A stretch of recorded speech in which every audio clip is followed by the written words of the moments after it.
Good morning, guys. It is me, Mr. Norton. Unfortunately, I am not back with you today. My back is not well enough that I could actually make it, unfortunately.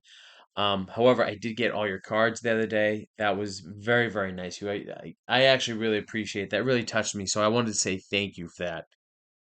Um, and again, I want to thank you. I think a few of you mentioned how you guys have been praying for me and for my back. So I really appreciate that. But I realized something. A few things from doing the PowerPoint the other day is that um, when I did the PowerPoint the first time, I went back a few times to show something, and what happened was it recorded over some things I had said, and I didn't realize that was happening. So we might have to go over what I went over the other day. Um, we'll see what happens. But today I'm going to record everything and we're just going to keep going forward.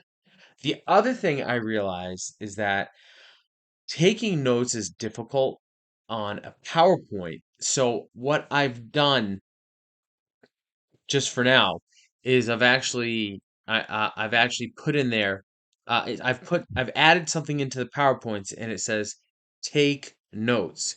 When you see where it says take notes, after that there's going to be a line or a sentence or something that I want you to take a note that I want you to write down in your notes, okay, on your own.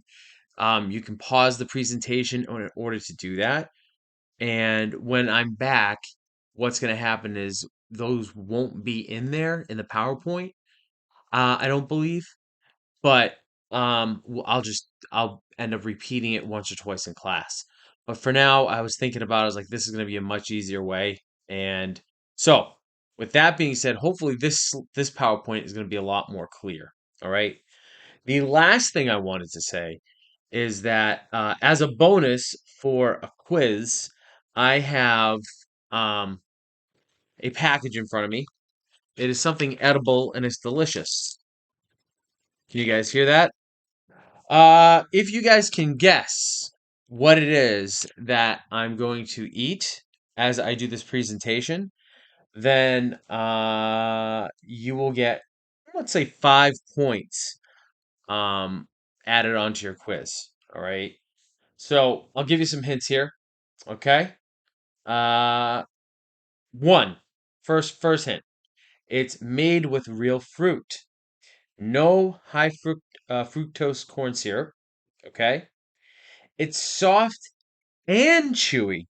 Okay. And it comes in a light yellow to darker yellow bag. Um, and inside the bag, you peel it open from the top. Okay. And then inside, you get to see a variety, all lined up in nice rows, 2 rows.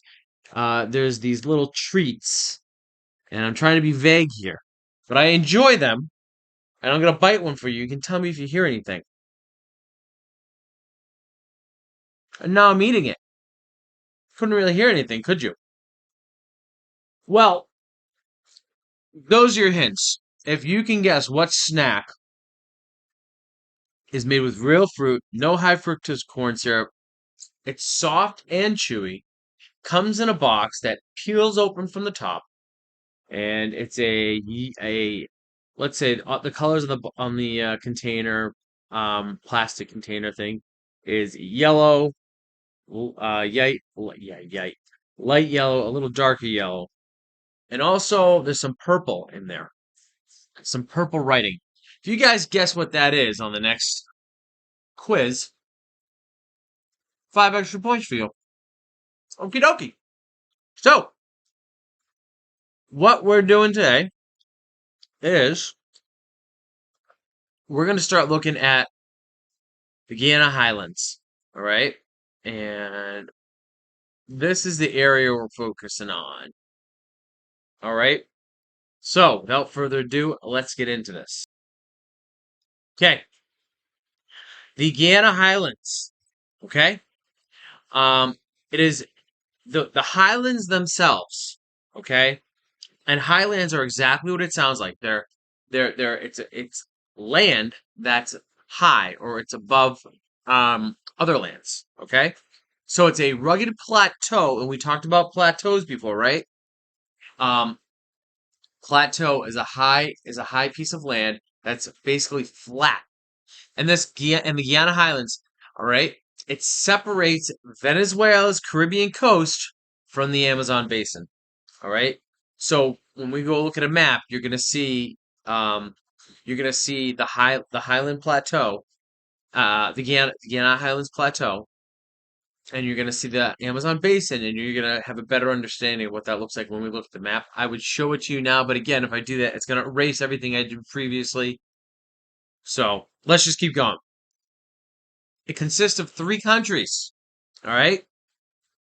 Um, Guyana, Suriname, and Guyana, which was previously called French Guiana. All right. So when we have a quiz, the way I differentiated um, Guyana and Guyana is that I put previously called French Guiana. All right. So remember, French salmon gives. Okay. If you remember that, you'll be okay. Now remember, I said, hey, you're going to be taking some notes. This is where I want you to take notes. So, like we talked, I mentioned in the last one. Hopefully, it didn't get re-recorded over. But Spain and Portugal controlled most of South America. All right, they're the two countries that really came over and said, "Hey, we want to partake of this continent." All right.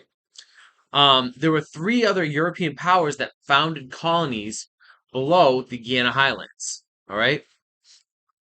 These colonies became known as the Guianas, which is, in one way or another, they all of them had some sort of Guyana name. Okay, but you see this. This is what I want you to take a note on. I want what I literally said. Take notes. Pause it now. Write this down. Okay, and put it in the section that says Guiana Highlands. Okay, it shouldn't take you long.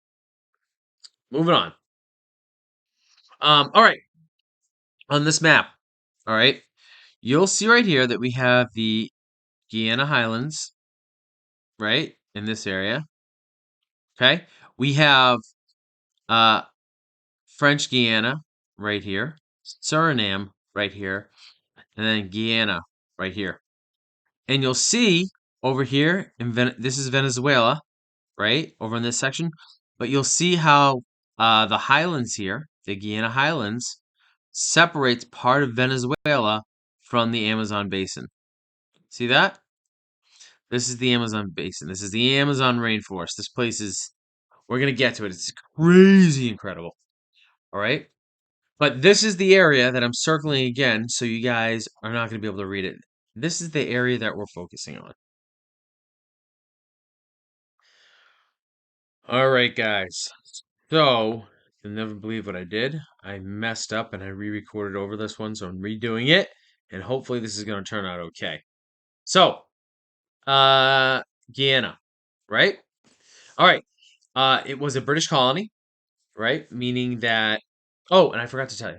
This is the one. This is the Guyana that borders Venezuela. Okay. Um. So it's the westernmost Guyana. All right. So it was a British colony.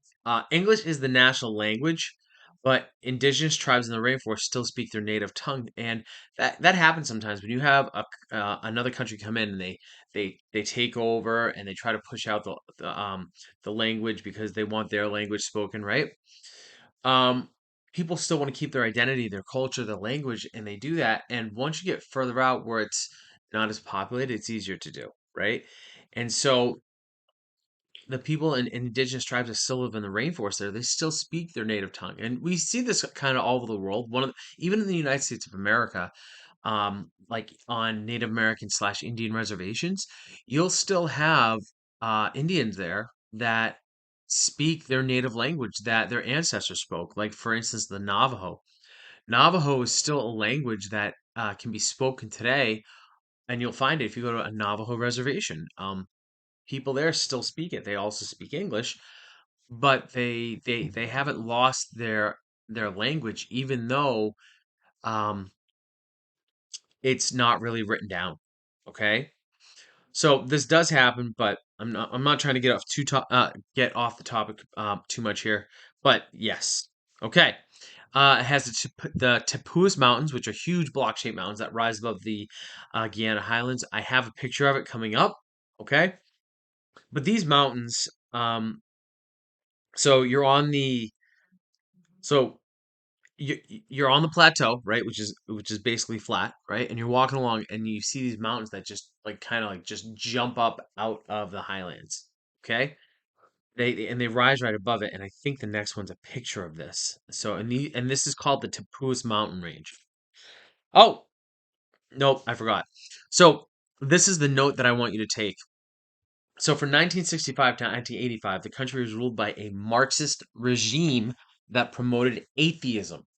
Today, however, 53% of the people identify with some form of Christianity. That's an amazing number. And we've talked about Marxism before, um, and it's communism, right? And anytime you have Marxism slash communism, one of the things they always do is that they promote atheism meaning the belief that there is no God, okay? Because the government needs to be the God in their eyes. In their eyes, they need to be the God. They need to be the one that tells you what to do and how to act and how much money you can make and what you can control and all the stuff, right? And people get tired of that. They get tired of being in this place where they're now being told everything. They hate it and there's no freedom.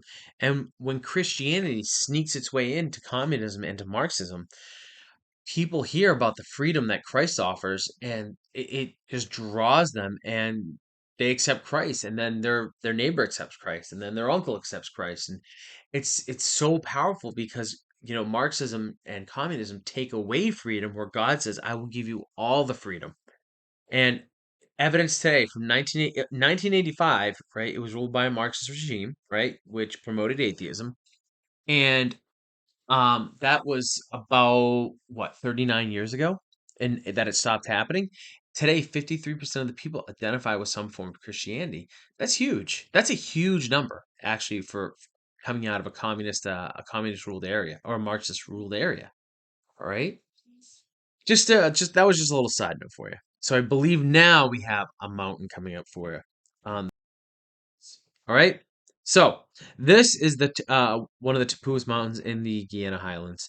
As you can see, it's just like boom. It just it just juts out, and like you could basically just go run a marathon up top there with no problem. It looks like, right? I think it's kind of cool. Very beautiful place. Moving on, Angel Falls. I did not put that. That was my phone. All right. Angel Falls is a place in Guyana. It is, and take notes, right? It is 3,212 feet high, and it is easily the highest waterfall in the world. All right. And it's a beautiful waterfall, but it's in like a jungle area that is not developed, and it takes you days to get there, to travel there to see this. And I want to say it's just a free falling waterfall, um, from the very top up here all the way down to like right around here someplace. I don't know if you can see that, but right around there someplace, for the last 500 feet, the water actually hits rocks. And it's probably a little more than 500 feet, but for the last, like, say, a little more than 500 feet, the water just hits rocks and then just kind of like just washes down into the river below it. But Angel Falls is actually this place wasn't discovered until the 1930s, when a guy was flying an airplane over it. Um, and he was like, "Hey, check this out. That's crazy." And finally somebody made an expedition to go in there and take pictures. And I'm rambling again, but this was the inspiration for a certain location for a movie that I'm sure you've probably seen, and maybe you're looking at it and you're thinking, "Hey, that looks familiar. I've seen that before. Where have I seen that before?" Right? I bet you are doing that, some of you. Maybe you know what it is. If you know it, you can say it right now. Okay. Let's see if you're Yep. right. It's the inspiration for the Paradise Falls from the movie Up. The guy with the house and the balloons, and he flies the balloons because I forget why he flies it. Oh, because his wife and him never got to go, and now he's like, I'm gonna do it anyway. All right, so that's the inspiration for it. Okay, moving on. That was the one we just talked about. That was Guyana. I believe that now we're moving on into Suriname. I sure hope so because I can't go back. All right, yep, Suriname. So Suriname is formerly a was formerly named Dutch Guiana. All right, and it changed its name after receiving its independence in 1975. Right? Countries do that when they receive their independence. They don't want to be associated still with the country that ruled them, so they will change their name. Belize used to be British Honduras, right? You guys, you guys, remember that one? All right. So Suriname, okay? It has the fewest people per square mile of any nation on the continent, meaning that people, if you take that whole country and you divide it up into squares and blocks, right? That you're less likely to run into somebody because there's fewer people in that area. It's not especially, I guess we could say, dense in population. Okay, has the fewest people per square mile of any nation on the continent, and it's a small nation, right? About 14% are Christians. That's not a huge number, is it, guys? The economy depends on aluminum ore. All right, that's their biggest source of income from is from mining aluminum. Let me think. Is there anything else I was gonna have you want you to know about there? Nope. I think we're good. So we are gonna move. All right. The next one that we're going to is Guyana right here, which used to be called French Guyana. Oh, and you know what? I just realized that this is spelled incorrectly. This actually should be G. That's a G, guys. Uiana.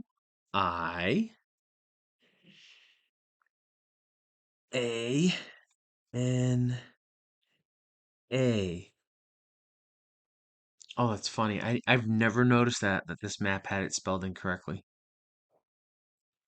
Yep. So right there. That is how you're supposed to spell Guyana, formerly French Guiana. Okay? Um, formerly known as French Guiana, right? It's the only part of the continent that is still under European control. What does that mean? That means that every other country on that continent, Argentina, Uruguay, Peru, Bolivia, Ecuador, Venezuela, Colombia, Brazil, all those countries, all right, they're their own country with their own government that can make all their own choices, all right? Guyana is not. It is still attached to France over in Europe, all right? And they still, so much so that they still send a representative to the French legislator in Paris, meaning that that's their person that represents them to the French government. All right, they still have somebody that goes over and says, "Hey, this is what Guyana needs. This is what we want. What can you do for us? How can we make this work?" Um, it's interesting, but this is what I wanted you to take a note on here. So to write this down, again, remember you are able to pause this if you need to, right? Uh, Guyana is a secular state, but it does allow freedom of religion, and it just so happens that 91% of the people there identify with some form of Christianity.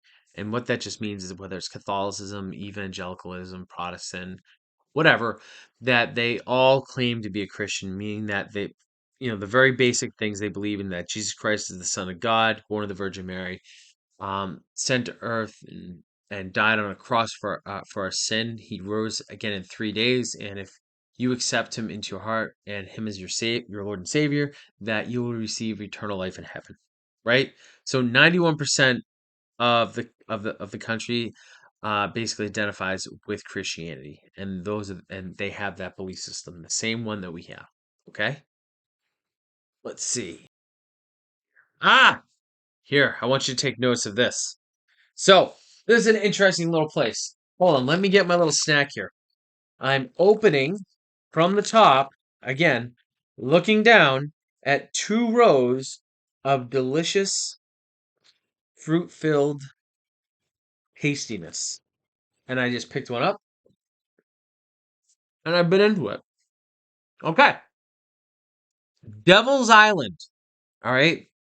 And you can see in this picture, obviously. And it's this small little island off the coast of Guyana. All right. And until 1946, Devil's Island was basically an inescapable maximum security prison that housed some of France's most notorious political and violent criminals.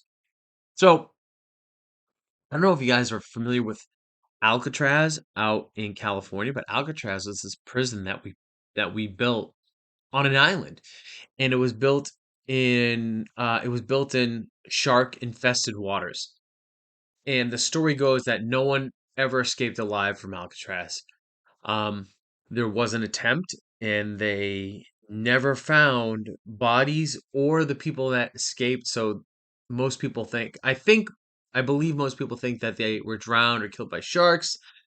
Other people think they made a fantastic escape and whatever. I'm just getting off topic, but if you're familiar with Alcatraz, this is the idea of this prison.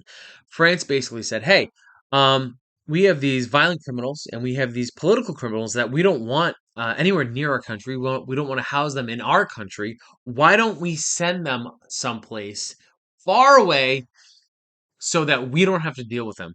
And they sent them to this island, Devil's Island, and the conditions there could be horrendous at times, right? And they were sent there. They were locked there. It was virtually inescapable. But imagine like knowing that the most violent criminals in the world are basically you're looking at this beautiful island one day as you're just on the beach there, just enjoying a nice little sun, a little tan action, right? You're going swimming. Somebody's got the beach ball out. You got frisbees flowing or throwing, and then you're looking over and you're like, "Hey, Devil's Island. That's where all the violent criminals are," right? Um, and it's just interesting to think that that's what they used to do, right? And to a certain extent, I mean, we talked about Guantanamo Bay um, in Cuba. The United States has done stuff like that. So France isn't the only country that's done that. In fact, most countries have done that. In fact, Australia, they call it a country of criminals because um, the British used to ship all their criminals there to Australia. So it's not the first country that's done it, and honestly, it probably wouldn't be the last. But there have been movies that have been made about this prison. I'm sure you can find them online if you really looked, but we're not going to get into that. So, uh, take notes about that, all right? Because you don't have that in your binders. I want you to take notes about Devil's Island and what it was and which country it's attached to, right? It's attached to Guyana, previously French Guiana, and it had a lot of French prisoners. Okay. I'm trying to think if there's another slide after this. We're at 24 minutes, so I'm assuming maybe with some pausing, we're right around that mark where we're going to be done. I'm gonna click. We're gonna see what. All right. So we're into another map here, which means typically that yeah, after this is Ecuador, Peru, Bolivia, and Chile. So, um, we're not going to go into that. Okay. So that's the Guiana Highlands. And let me think. You know what?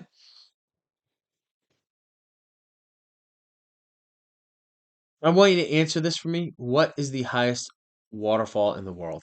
Okay. So we'll do that, and then do that. What is the highest waterfall in the world? Tell me for a bonus of 5 points, what delicious, soft and chewy snack made with real fruit I'm eating, and we'll call it a day. And look, I believe, hoping and praying that guys, I will be back on Monday now at this point. So, all right. Well, I will see you later. I'm gonna stop this recording. Gonna upload it to YouTube for you guys. And if you have any questions, I'm actually going on LMS right now to look, and that will be that. Okay? I miss you, and hopefully I will see you very soon. All right. Bye bye.